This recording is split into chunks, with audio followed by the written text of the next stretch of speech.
Kali ini kita akan bertanya kepada Pak Ustadz Danu mengenai penyakit asma tersebut. Kira-kira penyebabnya atau hubungannya dengan akhlak itu yang seperti apa, Pak Ustadz?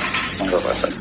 Penyakit asma ini menurut dokter sih gampang ya, tinggal ini aja, tapi kalau sudah akut itu kan tetap harus rawat inap dan sebagainya. Apalagi kalau sudah kadar oksigennya itu sangat rendah ya, dilihat TB nggak ada, ini nggak ada, sesak nafas. Tapi memang sesak nafas itu ya begitu, itu napasnya susah, sangat susah. Itu tetap dibantu oksigen walaupun tidak ada TB, tidak ada peradangan, tapi sesak nafas. Nah, asma ini memang kalau di Indonesia sangat banyak. Di dunia itu sebenarnya banyak kasus-kasus asma itu. Ada hal yang lucu menurut saya ya. Kalau di negara barat atau negara lain dan juga di Indonesia itu asma itu bisa seperti ini. Contoh, suatu ketika ada seorang ibu hamil namanya. Suatu ketika ibu hamil, kemudian pada saat dia hamil dia kaget dengan sesuatu keadaan, kaget sekali, terus dia ambil napas terus, kaget, dan kagetnya ini berhari-hari dia ingat terus. Nah, kagetnya berhari-hari ini ingat terus. Memang kasus-kasus seperti ini nggak akan diingat-ingat oleh orang-orang seperti kita. Orang-orang kita itu jarang sekali mengingat yang masa-masa lalu. Karena masa lalu itu masa terbelakang yang nggak perlu diingat. Tapi menurut saya itu tetap harus diingat agar kita bisa meningkatkan keimanan kita kepada Allah. Jadi pelajaran kira-kira. Ya, tapi kalau orang-orang yang lain mau ya biarin aja. Tapi saya akan mengingatkan bahwasanya asma itu salah satunya bisa dari ketakutan, kaget mendadak, kemudian diingat-ingat. Dia ingat setiap saatnya itu, ingat setiap harinya, maksudnya ingat tadi aduh kaget sekali, besok lagi dia cerita, besoknya ceritain. Kalau ada anak di kandungan ini, sebenarnya dia tidak sadar bahwa dia memasukkan sesuatu karakter yang menjadikan dia pada waktu itu kaget, atau memang itu bisa menjadikan nafas itu memburu dengan kuat. Nah, itu bisa. Sehingga nanti anaknya itu lahir itu sesak nafas. Diawali dari orang tua. Diawali dari orang tua yang seperti itu, kaget, kagetan gitu ya. Atau diawali dari orang tuanya yang sebelum dia hamil anak yang asma ini, dia itu jengkel sama orang tua atau sama mertuanya, tapi diam. Marahnya itu diam, disimpan aja. Nah, itu sama, itu akan menjadikan asma. Dan yang tipe ini disimpan, anaknya lahir asma ini susah sekali sembuh. Susah ya, saya bilang susah. Ada yang sembuh, ada sih insya Allah. Tetapi dengan karakter si anak tidak sama dengan karakter orang tuanya. Umpamanya yang jengkel disimpan kepada orang tua itu ibunya, tapi karakter anak itu ikut karakter ayahnya yang happy aja. Nah, ini bisa hilang. Bisa hilang, insya Allah bisa hilang. Tapi kalau karakternya ikut diem sama ibunya, nggak bisa hilang. Nggak bisa hilang itu. Nah, rata-rata biasanya asma itu rata-rata ya yang di sisi itu. Kemudian ada asma yang di Indonesia yang paling banyak. Nah, di Indonesia yang paling banyak ini asma ini rata-rata adalah ilmu turunan dari orang tua sebelumnya masuk ke anak. Kemudian ada ilmu lain yang musuhnya ilmu dari orang tua itu masuk ke anak juga, karena saling benci, saling dendam. Umpamanya gini nih, kamu dengan saya itu, ya, kamu belum memperkenalkan dirimu loh tadi. Sudah. Belum ya? Bersama saya Tung dan guru kita Ustadz Danu. Oh ya? Oh sudah, berarti saya nggak dengar. Berarti ngelamun ya, jadi. Jangan ngelamun. Hah? Ngelamun mikir Mercy ya. Kalau kamu itu iklan nggak boleh. Ngelamunnya gini loh. Kalau kamu itu kan sudah ada gaji setiap bulan. Jelas. Kalau saya itu gajinya nggak jelas. Nggak jelas ya. Jelas ya. Apa? Hitung belum salam tadi. Nanti kita ambil di terakhir. Opening. Salam apa?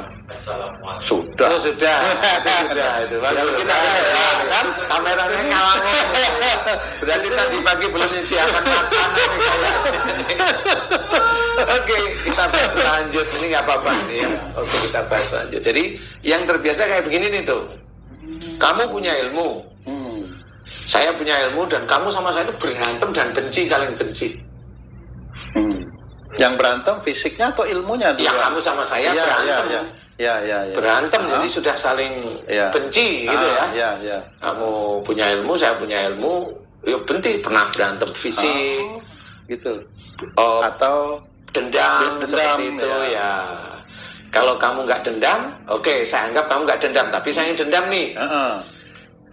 Suatu ketika ilmumu itu turun ke cucumu. Saya punya ilmu saya ngejar ilmumu yang turun ke cucumu. Jadi ilmu itu masuk ke dada cucumu, ilmu saya nyerang di dada. Nah, ini bisa jadi asma.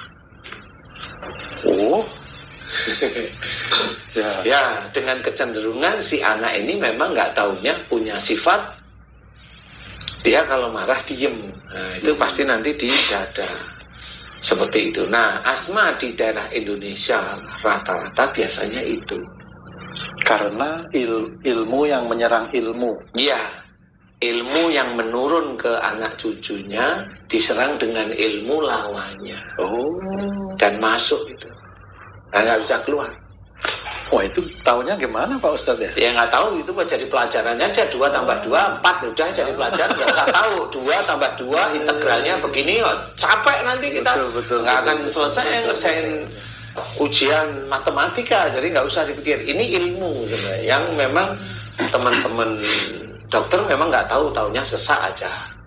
Nah, bagi teman-teman yang lain, teman-teman beriman ya nggak tahu, taunya sesak. Nanti kalau diobatin ke orang pintar ya nggak akan bisa sembuh.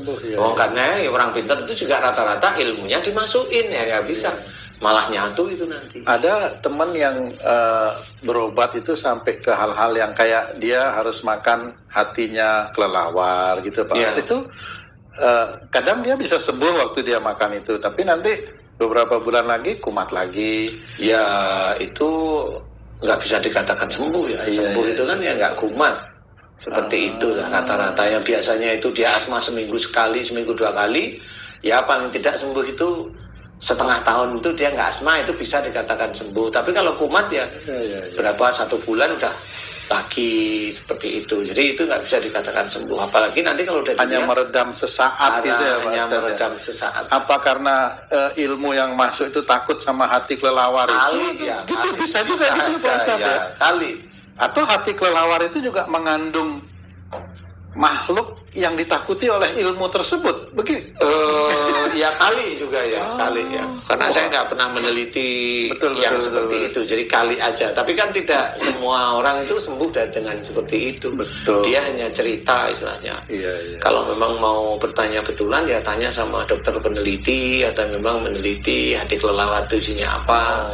Kemudian dia teliti, di asma itu jadi seperti ini, kan ya. Kita nggak tahu lah, tapi kalau memang itu ada obatnya ya kali ya. Tapi itu meredakan sementara. Sementara memang. Jadi memang tidak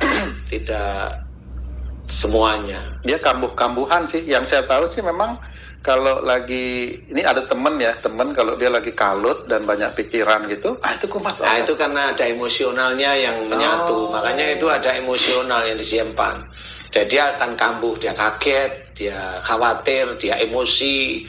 Dia pokoknya emosinya dia itu goncang, dia akan kumat. Nah itu sama seperti itu. Nah itu susah sekali. Nah itu memang harus dilepaskan. Makhluk ini harus dilepaskan. Iya dilepas. Padahal makhluk itu kan tidak dicari oleh orang yang menderita asma itu. Kalau dari cerita Pak Ustadz tadi ya, dia masuk karena ilmu orang tuanya gitu kira-kira Pak Ustadz. Sama, orang yang sering baca amalan-amalan itu ya juga nanti ini ilmu itu akan masuk ke anaknya atau ke cucunya, dan orang itu nggak akan tahu. Kalau boleh dites, bacain aja amalan yang punya. Sembuh nggak? Itu ya. Sembuh nggak? Kalau saya tanya itu sembuh nggak? Nggak ada. Karena sama, itu ilmu. Dia tahu selama ini amalan itu katanya bukan ilmu. Amalan itu ilmu, apalagi amalan itu niatnya untuk duniawi. Udah itu pasti banyak makhluk yang masuk ke tubuh. Pokoknya dia ngamalin, punya warung, dia amalin sesuatu, biar warungnya laris namanya. Kalau dia punya keinginan warung itu laris, amalan itu yang datang itu makhluk-makhluk yang bisa menjadikan warungnya laris. Bisa begitu ya Pak Ustadz? Bisa. Dan orang meyakini bahwa itu dari Allah aja, padahal itu bukan dari makhluk. Lah, kalau ini malah kita membahas masalah yang tidak kelihatan ya, tapi mungkin bisa menarik juga. Bagaimana jin itu bisa membuat orang itu tertarik ke warung? Apa jin itu juga membaca pikiran orang atau? Ya memang seperti Oh gitu Pak Ustaz? Ya. Orang itu kalau sudah punya niatinnya duniawi, bukan karena Allah Ta'ala, jin itu tahu, di dekat-dekatnya dia tahu. Itu ada sinyal, kalau istilahnya orang buka itu buka frekuensi. Buka frekuensi yang dia ingin apa? Dia ingin warungnya laris, itu kan frekuensinya otaknya dia begitu. Kemudian dia ingin bacaan ini mamanya, bacaan ini dibaca, frekuensinya itu ditebar istilahnya. Nah, nanti jin-jin yang punya itu dia akan tertarik dengan seperti itu. Nah, pada waktu itu dibaca, itu sesuai dengan apa yang dia inginkan. Nah, ini makanan saya, dia mau jaga warungnya. Kemudian dia mulai nyebar, warung itu laris, kalau laris berarti ini nyebar ke banyak orang yang hampir suka dengan makanan yang seperti itu. Jinnya nyari. Sehingga orang-orang itu makan di situ tuh selalu enak, selalu pengen makan di situ. Nah, selalu pengen itu apa? Nah, itu namanya memaksa orang untuk makan di dia. Jadi bukan karena keinginan hati nurani, tapi dia punya keinginan yang didobelin ya, ditunggangi dengan jin yang memang dipergunakan agar makanannya itu terasa enak. Dan itu halal atau? Ya, haram. Wah? Haram lah, ngapain dia bilang halal? Tapi bisa terjadi Pak Ustadz ya? Ya bisa, tukang sihir itu banyak. Astagfirullah. Nggak haram sama, itu haram. Terus bagi orang yang memakan makanannya itu? Ya haram ya. Sama. Waduh. Itu haram. Jadi orang kan nggak tahu selama ini itu tuh berkembang sangat banyak. Kita tapi memang agak susah kita kalau untuk mau mengetahui itu ya Pak Ustadz. Jadi sebenarnya susahnya menurut ya kalau kita susah, tapi ya, kalau kita tahu berpikir kan harus mau. Allah itu menjadikan otak kita itu memang untuk berpikir. Nah, orang itu kalau sudah berpikir itu halal haram itu cuma satu, karena dia menjual. Dia pasti ingin dagangannya itu dibeli sama orang. Itu keinginan. Nah, keinginan itulah nafsu. Nah, kalau nafsunya itu sudah dengar, oh dari orang pinter sana, oh dari mamanya dengan orang sana itu ada Pak Kiai pinter tuh. Nanti kita bacanya Islam kok, gitu. Sama aja seperti itu. Bacaannya Islam ya, taunya orang memang bacaannya Islam. Apakah itu halal? Enggak, kalau saya bilang enggak. Ya haram aja tetap. Tetap haram aja. Nah, terus orang yang memakan itu ikut berdosa nggak Pak Iya Ustaz? sama. Astagfirullah. Ya anak istrinya yang sama. Kan nggak tahu Pak Ustaz. Ya biarin aja nggak tahu. Allahu Akbar. Kalau kita bilang nggak tahu ya orang itu sebenarnya berpikir pada saat dia menggunakan sesuatu hal yang itu tidak ada tuntunan ya memang jelas. Nah itu yang nuntun kan orang-orang itu, apalagi ini Islami, yang nuntun siapa? Iya, kan Rasul nuntun kagak. Benar. Cuma itu ada di orang dulu make yang gitu ya memang ada. Nah kalau misalnya saya nih Pak Ustadz ketemu warung yang ramai emang dan kebetulannya makanannya enak itu saya harus bagaimana itu menyikapi, karena kan akhirnya saya mendengar dari Pak Ustadz bahwa ada orang yang menggunakan itu untuk melariskan dagangan dia. Saya harus bersikap seperti ya doa biasa aja. Doa biasa ya. Doa biasa aja. Allahumma barik lana. Doa makan biasa Pak Ustadz ya. Biasa aja. Karena itu kan tidak tahu. Kalau memang imanmu baik ya jin itu nggak akan masuk ke makanan itu. Nggak akan masuk. Dia akan takut otomatis. Doa aja biasa, iman biasa. Biasa itu maksudnya iman normal aja, nggak usah yang aneh-aneh. Iya ya. Ya seperti itu. Nanti kan itu tetap Allah yang akan menjaga sendiri. Kalau memang itu makanan ini tidak enak, tapi kok kenapa rame ya? Iya, betul. Ya udah nggak usah diceritain lah, biarin aja. Iya. Tapi kalau memang makan ini enak ya normal lah rame, nggak usah mikir juga kalau dia pakai atau enggak. Oh, gitu. Seperti itu. Nah orang-orang itu seperti itu. Dia penglaris itu ada di sekitar kita sangat banyak sekali. Dan Pak Ustadz tahu itu Pak Ustadz ya? Ya insya Allah tahu lah ya begitu. Tapi ya biasa aja. Yang jelas jangan sampai yang asma itu makan yang terlalu Kayaknya nanti protes. Jadi intinya adalah asma itu, kita kembali lagi ke hal yang semula. Asma itu adalah ada suatu makhluk, memang ada. Kemudian harus diambil, makhluk ini yang berperang itu diambil. Seperti itu. Diambil, dikeluarkan, baru nanti dia, kok kayak plong ya nafas saya, itu baru. Itu caranya gimana Pak Ustaz untuk orang yang... Ya kalau orang biasa ya didoakan, kalau memang itu ada peperangan di dadanya si anaknya, nah itu harus mohon ampun ya Allah jika ada peperangan antara ilmu dari orang tua sebelum kami gitu. Aku mohon kepadamu agar engkau ampuni dosa orang tua sebelum kami.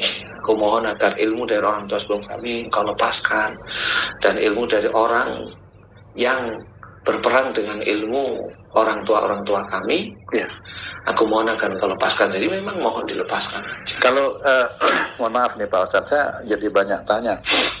Contoh konkret ilmu yang bisa berperang itu seperti apa kalau terjadi pada orang tua kita? Apa karena dia memang mencari ilmu? Contoh aja misalnya ilmu untuk kekebalan misalnya. Terus nanti ketemu sama orang yang nggak suka sama dia, yang punya ilmu harimau.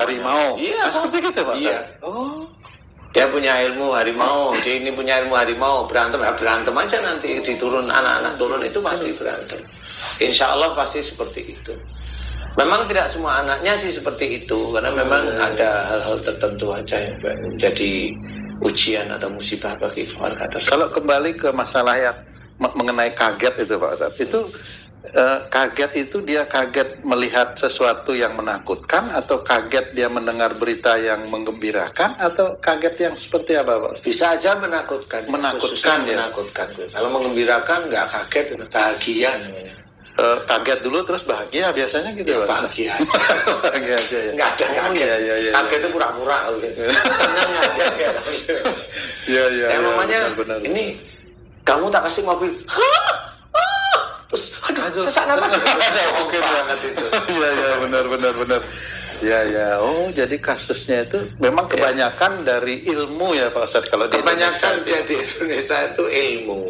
Kalau di negeri barat itu biasanya keadaan lingkungan, dia ketakutan yang berlebih. Itu bisa jadi sesak. Insya Allah bisa. Pada waktu dia hamil atau sebelum hamil persis, dia itu ketakutan, dan dia ketakutan itu dipikirin terus sama dia. Nah itu anaknya bisa aja asma.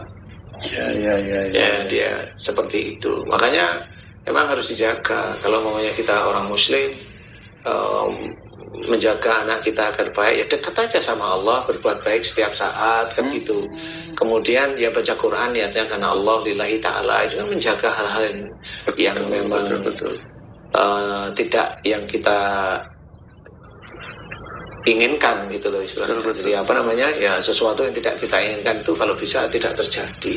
Ya baca Quran niatnya karena Allah Ta'ala. Nanti kalau pengen ini sudah dideteksi sama dokternya itu cewek dibacain surat ini, kalau laki-laki bacain surat ini, lah ngapain? Nggak usah kayak gitu. Nggak ada yang seperti itu. Tapi kalau mau baca silahkan. Tapi urusannya nanti di akhirat ditanyain, saya nggak tahu. Intinya adalah nggak perlu. Yang penting kita tetap lurus di jalan Allah Ta'ala. Kalau saya perhatikan juga itu, beberapa teman yang menderita asma itu juga, saya lihat sholatnya juga tekun beliau itu. Mereka itu Pak Ustadz. Tapi berarti sholat itu sendiri tidak bisa mengeluarkan ilmu yang berperang di dalam dirinya Pak? Tidak bisa. Tetap tidak bisa. Sama ya, seperti kamu sholat, saya pukul itu kira-kira saya mental enggak? Enggak. Nah, iya ya tetap kena. Ya baca seperti itu. Ya, emang yang menjaga itu adalah iman, iya. Tetapi kalau memang itu anak kecil yang memang imannya belum, itu kan sama seperti anak kecil itu mau dia kamanain dengan jin itu kan ya sama aja. Iya betul. Seperti itu bisa istilahnya. Apalagi kalau orang dewasa bisa nggak sholatnya itu mencegah, nggak kena sihir? Ya insya Allah kalau sholatnya mencegah sih enggak, tapi imannya itu yang kuat apa enggak. Kalau sholatnya sih orang Islam rata-rata sholat lah, tapi imannya itu gimana? Loh, emang orang sholat itu imannya tidak baik? Loh, orang sholat itu bisa aja imannya rusak. Loh, kenapa kok rusak? Lah sholatnya dia untuk menjaga biar dia jabatannya nggak diturunkan. Lah itu kan rusak jadinya. Iya juga ya Pak. Nah iya, Agak sholatnya itu biar apa? Biar warungnya laris terus, sehingga dia jaga sholatnya, dia jaga sholat duha, dia jaga sholat tahajud. Bukan karena dia itu ingin dekat dengan Allah Ta'ala, bukan dia itu ingin menambahkan ibadah kepada Allah Ta'ala, bukan. Tapi karena dia ingin uang, dia ingin jabatan. Nah itu gimana nggak rusak imannya? Dia rusak semuanya. Lagi gimana mau perbaiki? Ya perbaiki lah niatnya. Allah itu menyuruh inna sholati wa nusuki wa mahyaya wa mamati lillahi rabbil alamin. Ya itu kan sudah jelas. Sesungguhnya sholatku, ibadahku, hidup dan matiku hanya untuk Allah. Lah jelas itu. Hanya untuk Allah, bukan untuk dunia. Bukan untuk jabatan, bukan untuk uang yang banyak, bukan untuk warung yang laris, bukan agar suami nggak lari biar aku enggak. Karena Allah, biarlah nanti Allah yang mengatur. Kan ya, begitu. Nah, tapi kalau orang-orang sekarang kan begitu. Orang-orang sekarang itu udah banyak yang nganjurkan baca ini biar laris, baca ini biar uangnya pindah. Itu kan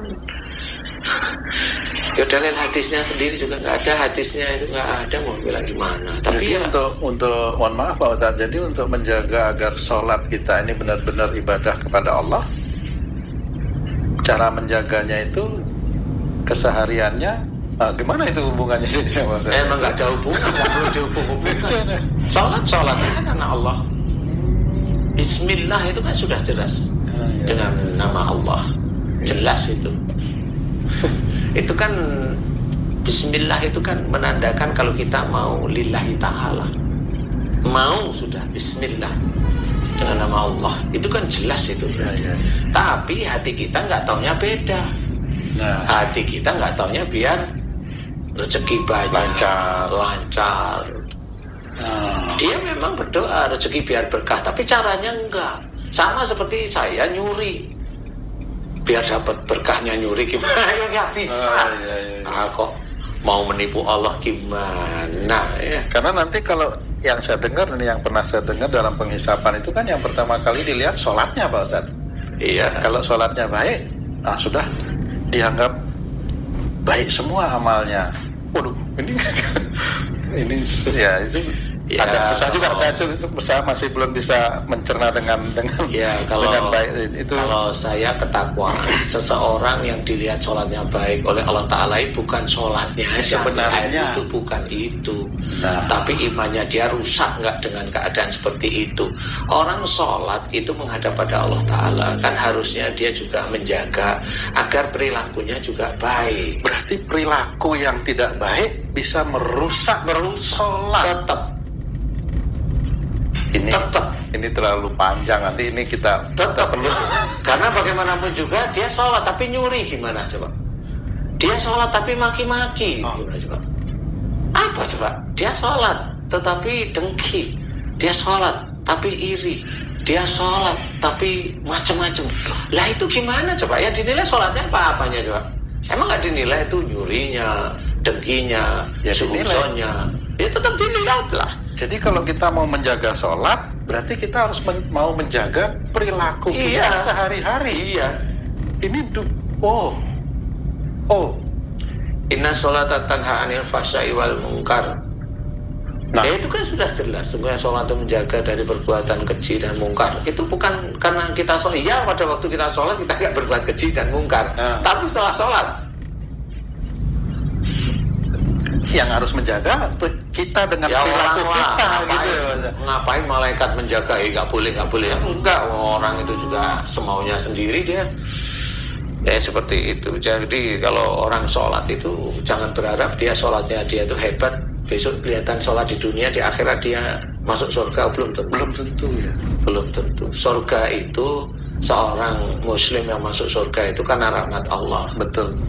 Rahmat itu dari mana datangnya? Kalau memang dia sholat tapi perilaku kita berarti ya. Semua total. Semuanya itu dinilai. Yang dilihat sholatnya itu dinilai. Kalau dia sholat, iya. Yang lainnya baik enggak, kan gitu. Kalau dilihat sholatnya baik, semuanya otomatis baik. Semuanya yang baik itu yang mana? Berarti kalau dia sholatnya itu tertib baik 5 waktu lah paling tidak. Kalau dia maki-maki orang itu dianggap nggak maki-maki orang, begitu oleh Allah Ta'ala. Emang Allah bisa ditipu sama orang-orang yang begituan? Enggak lah. Dia ngomong hobinya fitnah, emang nggak dihitung fitnahnya dia? Hitung. Ya tetap dihitung. Dihitung sama Allah Ta'ala. Sehingga Allah sudah tahu bahwa sholatnya dia rusak. Bukan sholat baik menurut mata kita. Itu kan menurut mata kita dilihat sholatnya baik. Itu kan menurut mata kita aja baik. Lihat. Berarti semua terkait Pak Ustadz ya? Terkait. Satu kesatuan. Terkait. Pencerminan Yang paling itu, gampang itu, oh dia sholat, dia Jumatan, dia baca Quran, tetap diciduk KPK kok. Nah, yang itu maksudnya apa coba? Nah itu kan kelihatan bahwa dia sholatnya juga jelek juga sebenarnya. Mengurangi amal sholatnya. Iya, emangnya KPK terus lihat sholatnya dia baik, kemudian oh ini bebas. Itu aja yang ringan aja begitu. Udah bisa. Terus dia memaki orang, kemudian dilaporkan oleh orang yang dimaki-maki dia, kemudian dilihat sholatnya, dilihat oh dia pecian, oh dia pakai ini bebas gitu. Kayak gitu juga ya Pak Ustadz. Iya, juga ya. Apalagi di akhirat. Di akhirat lebih rinci, lebih detail. Astagfirullah. Jangan sombongin sholat. Kalau sholat disombongin lah buat apa? Hanya sombongin sholat tuh hancur kok sudah kok mau apa? Loh. Loh kita sholat itu harus dijaga, mulut kita dijaga, otak kita dijaga, berbicara dengan saudara itu dijaga, jangan sampai menyakiti saudara kita yang lain. Itulah yang dinilai oleh Allah Ta'ala. Dia sholatnya itu rapi, bener. Telinganya dijaga, menjaga telinga gimana? Kalau diberi nasihat mendengarkan, kan seperti itu. Jangan ke orang pintar, jangan ini, jangan baca ini kalau memang tidak ada dalam hadisnya, tidak ada dalam sunnah Rasul. Itu kan jelas, tapi orang milih nafsunya, akhirnya melakukan. Nah, itu kan dia yang memilih. Berarti merusak pahala sholatnya juga. Iya, itu merusak pahala sholatnya. Merusak. Kompleks kehidupan ini. Kompleks. Iya. Kompleks, sangat kompleks. Kalau di neraka itu yang disiksa apa mulutnya? Emang mulutnya ngapain? Kemudian yang disiksa otaknya, emang otaknya ngapain? Coba berpikir. Yang disiksa telinganya, potong lidahnya, emang lidahnya ngapain? Yang dipotong tangannya, emang tangannya ngapain? Kan bisa berpikir, tangan itu ngapain coba?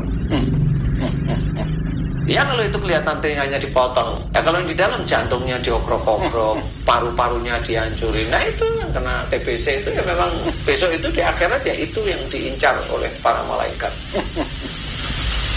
Serius, nggak main-main. Allahu Akbar. Nah inilah yang harus kita pikirkan. Akhlak itu harus kita benahi. Allah itu menjadikan Rasulullah terlahir di muka bumi itu untuk menyempurnakan akhlak. Nah selama ini memang belum pernah ada orang itu meneliti akhlak Rasul yang begitu mulia itu hasilnya apa. Emang hasilnya uang yang banyak? Iya ya. Kan enggak. Iya ya. Ya sehat aja Rasul. Iya. Sehat. Nah inilah yang harus kita pikirkan. Sehatnya Rasul dari mana? Orang nggak pernah berpikir. Betul, iya. Ya sehatnya Rasul karena memang Rasul menjalankan perintah dari sisi akhlak yang mulia. Allah sudah menyuruh pada diri Rasul itu adalah suri toladan yang baik. Lah kan sudah dijelaskan. Loh kita ngomong baik-baik kok dijelek-jelekin, itu kan lucu. Waduh. Kita memberikan ilmu yang terbaik dijelek-jelekin. Masa sakit dari marah, loh kan lucu. Iya. Yang ngomong itu malah orang yang kelihatannya dia itu tahu agama. Kan lucu jadinya. Dia kan nggak pernah meneliti, emang meneliti dia saat itu. Mau ditanyain, mamanya ya ditanyain. Ya. Emang kamu meneliti marah itu berhubungan dengan sakit? Kan dia jawab enggak, lah kok ngomong. Berarti kamu nipu. Oh, nggak neliti, nggak punya bukti, tapi ngomong dari mana? Berarti nipu dia. Betul. Nah orang yang ketipu dia seneng-seneng aja. Ya akhirnya dia memberikan itulah yang namanya fitnah. Dan itu menjadi dosa jariah. Nah itu kan orang nggak pernah berpikir. Otak ini dipergunakan untuk berpikir. Dan itu kalau dia masuk ke taklimnya itu semuanya menyebarkan dosa jariah. Emang enggak? Iya betul. Kecuali ada taklimnya ngomong, oh berarti salah itu guru saya. Ngomonglah yang benar, karena dia tidak meneliti dia ini. Dan dia benar, kenapa? Dia tidak pernah membuktikan bahwa jangan marah ini, yang sakit ini sembuh, nggak pernah. Berarti dia nggak meneliti. Nah itu kenapa? Karena iri aja. Orang yang begitu tuh iri sebenarnya. Nah inilah yang harus kita ketahui. Iya, Sebenarnya penyakit itu banyak yang harus kita ulas, tetapi yang baru kita ulas ini asma. Bagaimana caranya? Mohonkan ampunan agar ilmu ini dikeluarkan oleh Allah Ta'ala, kemudian agar ilmu yang saling berperang itu juga dikeluarkan oleh Allah Ta'ala. Mohon, setelah mohon dikeluarkan, memuji Allah subhanallah walhamdulillah wala ilaha illallah sampai akhir. Pujilah Allah terus menerus, karena memang kita tidak punya kekuatan. Kita dengan jin, kita tidak pernah tahu sifatnya jin kayak apa. Mintalah pada Allah, karena Allah itulah yang menciptakan jin. Biarkan Allah, apa yang kita inginkan agar jin itu keluar, ya mohon pada Allah Ta'ala, keluarkan ya Allah. Karena saya nggak mampu, nggak punya kekuatan untuk mengeluarkan. Betul. Seperti itu. Jangan kita merasa punya pedang terus kita golokin jinnya satu-satu lah. Ngapain? Itu kan sombong itu namanya. Serahkan sama Allah, kenapa? Memang jin itu sifatnya macam-macam. Kita nggak tahu. Iya, betul. Kalau Allah kan biarin Allah aja yang ngatur kan gitu. Iya, betul. Bukan Quran dikebukin untuk ngeluarin jin. Lo ngapain? Kalau nggak dipukul-pukulin keluar jin itu kan yang kata dia sendiri goib, belum ngapain dipukul-pukulin. Kan gitu ya, harus berpikirlah normal, real. Sudah gitu. compang-camping. Nah, itu udah kacau balau sebenarnya kalau itu diomongkan dengan serius ya. Betul. Mereka salah. Mereka salah karena nggak ngerti. Ngomong ngerti lah kan bingung juga. Kenyataannya juga nggak selesai. Makanya kalau ini urusannya dengan jin, mohonlah pada Allah Ta'ala, karena memang kita tidak punya kemampuan. Betul. Jadi Allah nanti yang akan melihat iman kita, amal soleh kita, itu Allah itu. Jadi kalau terima kasih nih Pak Otas atas penjelasannya. Mungkin kalau bisa disimpulkan sedikit aja untuk penderita asma, apa yang harus mereka lakukan, atau ini sedikit aja kira-kira evaluasi. Tadi saya kan sudah bercerita ya, evaluasi apakah anak ini asma sebelum hamil atau pada waktu hamil itu ada ketakutan yang berlebih, mamanya cemas yang berlebih, itu dulu. Kalau orang tuanya sudah meninggal, bagaimana dia merunut kejadian itu terhadap yang menderita mohon itu? Ampun aja diurutkan gitu ya. Ada ilmu untuk memohonkan ampunan orang tua yang ketakut, cemas berlebih. Urutannya seperti itu, Pak Ustadz ya? Okay. Kemudian ada ilmu dari orang tua sebelumnya dan juga ilmu yang saling berantem di tubuh, di dada khususnya. Dimohonkan agar diampuni dosa-dosa orang tuanya yang musyrik, syirik, kan seperti itu. Biarkan habis itu kemudian mohon agar ilmu-ilmu ini dikeluarkan dari tubuh, gitu aja mohon pada Allah Ta'ala. Dengan sabar, tunggu, kemudian tiba-tiba loh kok agak berat nih napasku nih, agak berat nih, agak sesek, biarin, berarti itu bereaksi. Terus doa itu, kemudian muji Allah, berat terus loh kok naik, berarti itu doanya mulai dikabulkan sama Allah. Terus biarin agak sesek bentar, itu tidak akan menjadikan tidak menjadikan aneh-aneh, biarin aja. Artinya reaksi itu akan mengarah kepada yang benar akhirnya. Insya Allah mengarah pada yang benar. Udah nggak apa-apa, biarin. Serahkan Allah, biar Allah yang menyelesaikan. Dulu kita nggak punya kekuatan apa-apa. Seperti itu doa yang baik pada Allah Ta'ala. Nah doa juga yang dilihat adalah amal soleh dan juga iman kita sendiri. Iman kepada saudara-saudara saya yang Islam lah. Itu kalau memang doa itu imannya bagus, amalnya bagus, ya doa itu mudah sekali untuk dijawab oleh Allah Ta'ala tanpa yang aneh-aneh, tanpa alat. Doa itu doa, apa yang keluar dari hati yang baik, doa. Wujudnya ya apa yang kita inginkan. Jadi kalau ingin warungnya ramai, doa, ya Allah, aku mohon padamu agar engkau berikan warungku itu ramai, banyak orang yang datang dan suka dengan masakan saya. Tapi juga harus ingat, masakan itu dicoba. Kalau masakan betul. Itu tuh nggak enak, ngaku-ngaku enak, ya salah juga. Malah mau nipu, malah itu nanti Pak Ustadz. Ya bukan mau nipu, tapi ya mau evaluasi lah. Nipu doanya itu Pak Ustadz.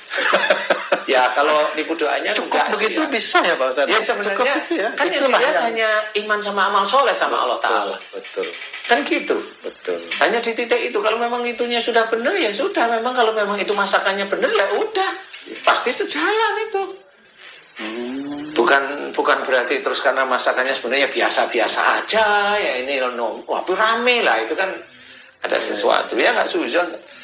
Tapi rata-ratanya seperti itu. Dan yang penting itu dilakukan, itu insya Allah haram di hadapan Allah Ta'ala. Jangan lakukan, karena harta itu haram dan pasti akan dipertanggungjawabkan besok di akhirat. Dan itu yang harus diketahui. Jangan. Jangan sekali. Baik. Insya Allah seperti itu. Baik Pak Ustadz, terima kasih atas penjelasannya karena waktu kita juga sudah mepet ini. Pak Ustadz banyak kegiatan, terima kasih Pak Ustadz. Nah, sahabat beriman dimanapun berada, banyak sekali yang bisa kita petik dari pembahasan tadi ya. Tadi Pak Ustadz mengatakan bagaimana kita menjaga sholat agar sholat itu betul-betul menjadikan satu ibadah yang punya nilai tinggi dan beramal soleh, yang menjadi amal soleh di hadapan Allah dengan perilaku kita. Banyak sekali mengenai ilmu yang masuk ke tubuh kita, terus ada lagi bacaan-bacaan, amalan-amalan untuk laris lah, untuk ini. Banyak sekali tadi yang mungkin nanti di kesempatan yang lain bisa kita bahas satu-satu. Nah, sampai di sini perjumpaan kita, sahabat beriman. Mudah-mudahan ini bisa bermanfaat buat diri saya sendiri dan buat sahabat beriman dimanapun berada, agar bisa meningkatkan keimanan dan ketakwaan kita kepada Allah. Terima kasih. Wassalamualaikum warahmatullahi wabarakatuh. Waalaikumsalam.